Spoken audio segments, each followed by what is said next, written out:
Reka twongere tubahe ikaze mu kiganiro cyacu. Amateka yaranze umugabekazi Rosalie Gicanda wishwe mu mwaka w'igihumbi kimwe magana cyenda mirongo icyenda na kane hari tariki ya 20 Mata. Uyu amateka tugaragariza yuko ari we mwamikazi wa nyuma w'u Rwanda. Uyu mwamikazi Rosalie Gicanda yari mwiza imbere n'inyuma, yakundaga Imana, agakunda umugabo we umwami Mutara III Rudahigwa. Ni amagambo ubwirwa na buri wese bahuye cyangwa babanye na Rosalie Gicanda, umwamikazi wa nyuma w'u Rwanda wishwe kuwa 20 Mata 1994 muri Jenoside yakorewe Abatutsi. Hejuru y'ibyo byose, umwamikazi Rosalie Gicanda abamuzi bemeza ko yakundaga u Rwanda cyane, biri no mu byatumye yanga kuruhunga ubwo Abatutsi bameneshwaga mu 1959 abandi bakicwa.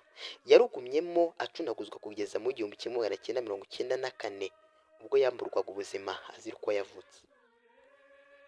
Ku ya 20 Mata mu mwaka w'1994 ibyo inkuru y'incamugongo yamenyekanye ko uwari umwamikazi wa nyuma w'u Rwanda Rosalie Gicanda yishwe n'abasirikare ba leta yakoraga jenoside azizwa ko ari umututsi. Gicanda yari umwamikazi, birumvikana yuko umugabo we yari umwami. Umugabo we yari umwami Mutara III Rudahigwa wari wariswe n'abazungu izina rya Charles Léon Pierre. Aba bashakanye ku itariki 13 Mutarama mu mwaka w'1942, barabanye kugeza tariki ya 25 Nyakanga mu 1959. Byumvikana yuko babanye imyaka 17 gusa. Batandukanye ubwo umwami Mutara III Rudahigwa yatangaga uburyo bw'amayobera atangira i Bujumbura. Ubwo u Rwanda rwahindukaga repubulika, Gicanda yatangiye gucunaguzwa. Mu 1961 uwari perezida Kayibanda Gergori yamwirukanye mu Rukari Nyanza, maze ajya gutura i Butare mu karere ka Huye, ari naho ku ya 20 Mata yiciwe. Umwamikazi Rosalie ageze i Butare yabayeho mu buzima bworoheje, aho yabanaga n'umubyeyi we ndetse yabanye n'abandi bagore bake bamufashaga mu mirimo itandukanye. Hari tariki ya 20 Mata mu mwaka w'1994 ahagana saa 5 z'amanywa, abasirikare bayobowe na Lieutenant Pierre Bizimana binjiye mu rugo rw'umwamikazi Gicanda bamufatana n'abandi bagore 6 babanaga nawe. Barabatwara ku mabwiriza yari yatanzwe na Capitaine Ildefonse Nizeyimana, wari umuyobozi ushinzwe ubutasi mu ishuri rya gisirikare ISO. Muri urwo rugo hasigaye umubyeyi wa Gicanda n'undi mukobwa umwe wo kumwitaho, kuko yarageze mu zabukuru.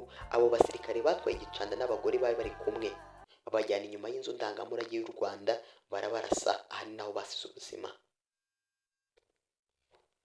Ntibyakiriye aho, kuko nyuma abasirikare n'interahamwe bagarutse mu rugo rw'umwamikazi bagasahura ibintu byose ndetse bakanica umubyeyi w'umwamikazi Rosalie Gicanda.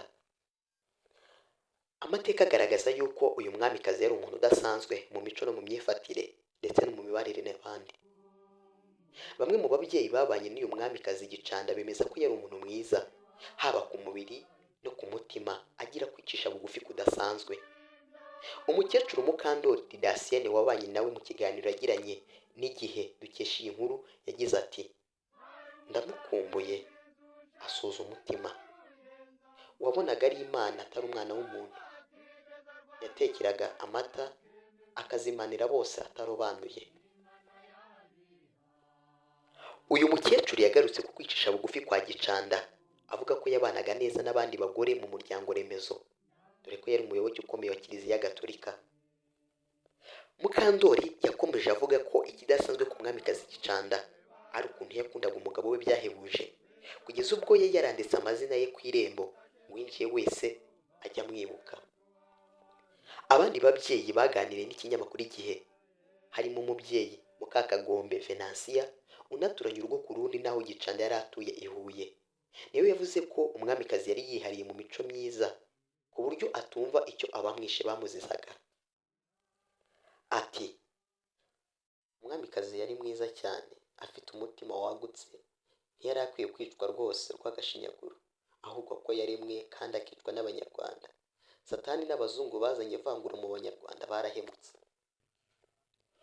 Umwe mu muryango w'umwamikazi Rosalie Gicanda utifuze ko amazina ye atangazwa yavuze ko buri mwaka tariki ya 20 Mata hajya hategurwa misa yo gusabira umwamikazi n'abandi bo mu muryango we bazize jenoside. Ati umwamikazi muziho byinshi kandi byiza cyane, ukuntu yakundaga abantu, akazimanira abantu baje bamugana atavangura. Twajyaga tugira misa yihariye yo kumwibuka n'ibindi bikorwa, ariko aho hadukiye icyorezo cya COVID-19 ntabwo ibintu byagumye mu murongo nk'uko byakorwaga mbere.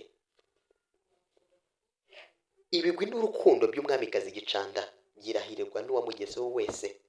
Mu buhamya bwatanzwe na Perezida His Excellency Paul Kagame mu mwaka wa 2017 avuga ku mateka y'ubuto bwe kuva afite imyaka 4 y'amavuko ubwo yatangiraga ubuzima bw'ubuhunzi, yashimiye Gicanda nk'umwe mu bamufashije akabasha kurokoka. Ni ubuhamya bugaragara muri nimero 2944 y'ikinyamakuru Jeune Afrique yasohotse kuwa 14 Kamena 2017 yiswe Secret de Jeunesse, tugenekereje mu rurimi rw'ikinyarwanda amabanga y'ubuto bw'abakuru b'ibihugu barimo Perezida Kagame, Ali Bongo Ondimba, umwami Mohamed wa gatanu wa Maroc ndetse na Alpha Condé. Perezida Kagame avuga yuko mbere y'uko u Rwanda rubona ubwigenge, abahutu bari batuye ku musozi wa Tambwe, ubu ni mu karere ka Ruhango, aho umuryango we wari utuye. Batangiye gutwika inzu ndetse banagirira nabi abatutsi bari bahatuye, kandi bashyigikiwemo n'ubuyobozi bwari buriho. Icyo gihe umubyeyi wa Kagame yatangiye kubategura ngo bahunge, maze hahita haza imodoka. Umushoferi wayo ashyikiriza umubyeyi ibaruwa yavugaga ko atumwe n'umwamikazi Gicanda wari utuye i Nyanza, hari mu rugendo rw'iminota 45 uvuye aho bari batuye. Umwamikazi yasabaga uwo mubyeyi ko yabahungisha muri ibyo bihe by'amakuba.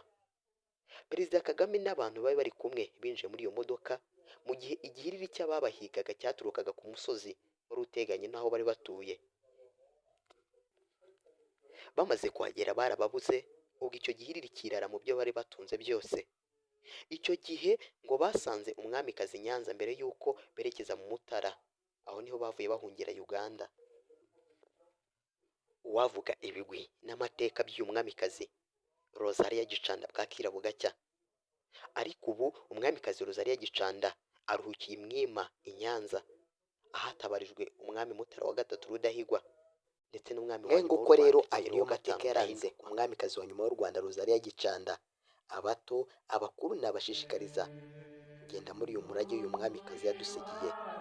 Ngendi Gideon Rugamba, mbararikire gukomeza gukurikira ibiganiro byacu kandi mukore subscribe na comment.